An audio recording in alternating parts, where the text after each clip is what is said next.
audience the correct way to recite the Pledge of Allegiance to the flag.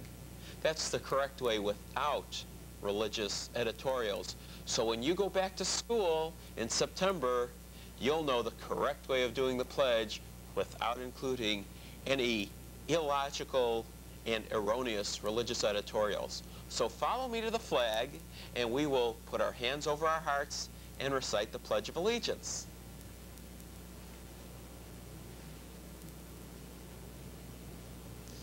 Here we go. You want to face the flag, put your hand over your heart, and repeat with me.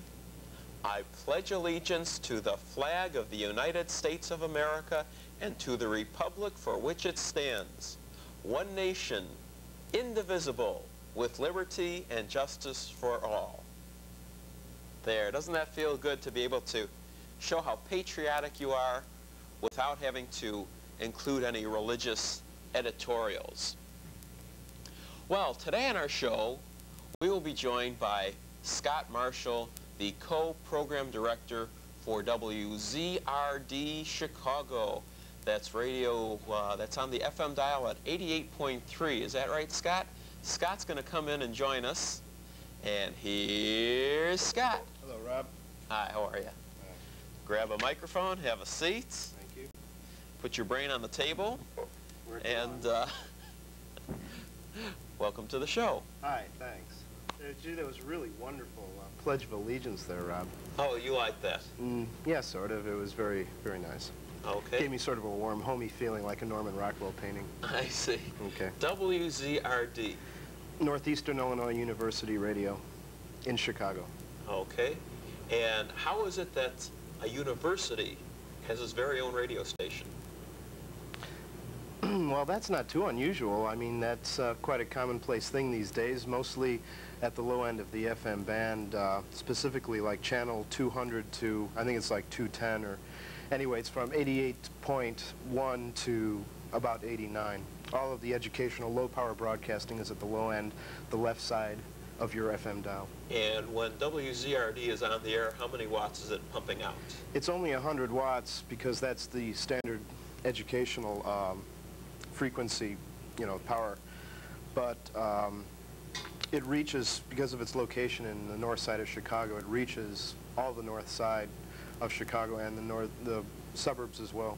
Many of our listeners many of our viewers are watching this show in Evanston and Lincolnwood. Can people in Evanston and Lincolnwood hear WZRD radio? Easily. And what about those of us out here in Herald City? Where? In Herald City. Where's that? That's Elk Grove Village, Palatine, Buffalo Grove, Hoffman Estates. Sometimes, yeah. And Rolling Meadows. Sunspots are correct, yeah. If the sunspots are correct, that affects whether you can receive Not necessarily, no, but I mean, yeah, sometimes on a good night, on nights, sometimes at night. Does WZRD have any programming that pertains to issues? Is it any issue-oriented programming? Totally, yes. It's free-form programming. Each anonymous DJ, no names are used, 12-year tradition, develops his own program, but it's encouraged to have as much political or just educational interest as possible, and they're encouraged to develop that on their own. Do you have any programming about atheism or any other religious program? Well, nothing that very, not that specific. We're a Pacifica affiliate. I mean, most of... You are a what affiliate? Pacifica News. I see. It's an alternative news syndicate originating from KPFA in Berkeley, California. And it's a nationwide news service. They have their own correspondences here and abroad and such. It's quite good.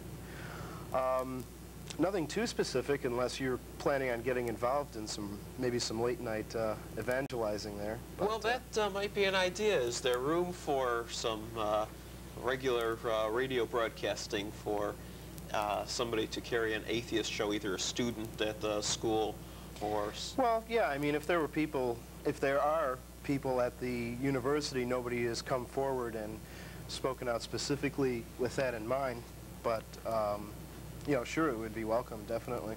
Well, all of you people out on the north side, if you are a student at Northeastern Illinois University, you might want to look into... That's right, boys and girls. You might want to look into getting into programming there, into broadcasting. Just use extension 2861 when you're at the university. Call the university at, was it 583-4050? That's right. And you'll be able to get in touch with Scott and... or Tom Payson, our other program director. And offer your services to do a little atheism on the air. You brought a little something here. If we can come in, if Paul quickly runs around to the other camera. Now don't bite that. We have a little piece of lunch meat here. Can you zoom in on this? And oh, is that making noise here? There we go. Now, while I hold this up for the camera to take a look at, would you describe what it is that our audience is looking at here? It's a cross-section of a human brain that's made out of vinyl or plastic. And there must be a reason why you brought this here for our audience to look at. Well, to be perfectly honest, Rob, I just thought it would look nice in this sparse, set here. I mean, next to the plastic flowers. I thought a plastic brain would be perfect, especially since, what we're talking about seems to lend itself. Half a plastic brain. Well, it rests on the table a little better that way. Yeah, it looks very nice. Or should we turn it around the other way where we have a few more colors there? I don't know if you can make that out from that far away with the camera. Let's not get too bogged down in your set design, and let's go on to more important topics like this magazine that is very important in literary circles. Let me hang that up to the camera. The purpose of the magazine is to promote networking and exchange of ideas, pretty much like ZRD in a way, in that it's fairly free form. This particular issue, this issue #1, is more of a catalog for a mail art show celebrating what show? A mail art, like as in U.S. mail postage. Oh, okay. From around the world. There were submissions from 30 countries on the subject of the anniversary of the Haymarket martyrs and such. But this magazine will be devoted to networking of independent and alternative music and thought from here and abroad. Should anybody derive